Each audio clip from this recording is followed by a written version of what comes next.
మనిషి బతుకు 1 పరువు 2 డబ్బు 3 కులం 4 మతం అడ్డుగోడల మధ్య చిక్కుకున్న జీవితం.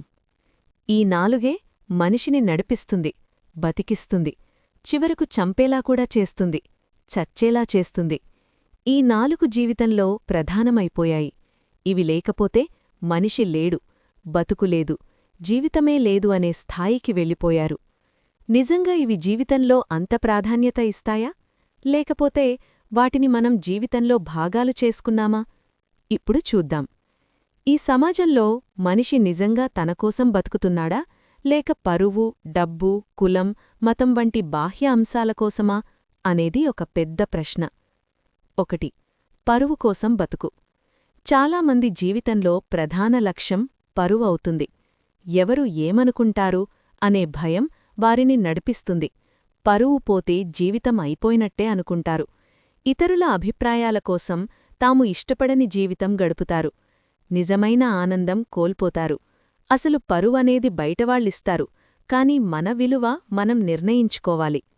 2 డబ్బు కోసం బతుకు. డబ్బు అవసరం, కాని అదే జీవితం కాదు.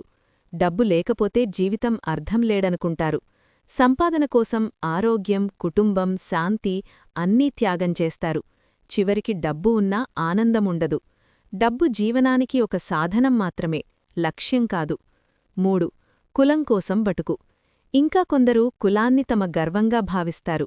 కులం పేరుతో ఇతరులను తక్కువగా చూస్తారు. సంబంధాలు, ప్రేమ, మానవత్వం అన్నీ కులం వెనుక పడిపోతాయి. కాని మనిషి పుట్టుక అతని ఎంపిక కాదు. అయితే కులం మీద అహంకారమెందుకు? 4 మతం కోసం బతుకు. మతం మనసుకు శాంతి ఇవ్వాలి, కాని కొందరు దాన్ని విభజనకు ఉపయోగిస్తున్నారు. మతం పేరుతో ద్వేషం పెరుగుతుంది. మా మతమే గొప్పది అనే అహంకారం పెరుగుతుంది. అసలు అన్ని మతాల సారం ఒకటే, మానవత్వం. ఈ బంధాల వల్ల జరిగే నష్టం.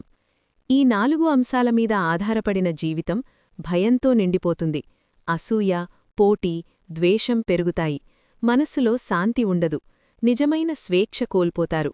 మనిషి తన అసలు స్వరూపాన్ని మరిచిపోతాడు. నిజమైన జీవితం ఏమిటి? నిజమైన జీవితమంటే మనసుకు నచ్చినట్టు జీవించడం, ఇతరులకు హాని చేయకుండా సంతోషంగా ఉండడం, ప్రేమ, దయ, సహనం పెంచుకోవడం, బాహ్య విషయాలపై ఆధారపడకుండా అంతరంగ శాంతి పొందడం. పరువు లేకపోయినా బ్రతకవచ్చు. డబ్బు తక్కువైనా ఆనందంగా ఉండవచ్చు. కులం, మతం లేకపోయినా మనిషిగా గొప్పగా ఉండవచ్చు. మనిషి బతుకు విలువ పరువు, డబ్బు, కులం, మతంలో కాదు, అది అతని మనసులో, ఆలోచనల్లో, ప్రవర్తనలో ఉంటుంది. ఇవి అన్నీ లేకపోయినా జీవితం కొనసాగుతుంది.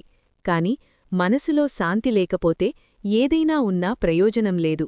కాబట్టి బాహ్య ఆధారాల బంధనాల నుంచి బయటపడాలి. మనిషిగా బ్రతకడం నేర్చుకోవాలి. అదే నిజమైన విముక్తి.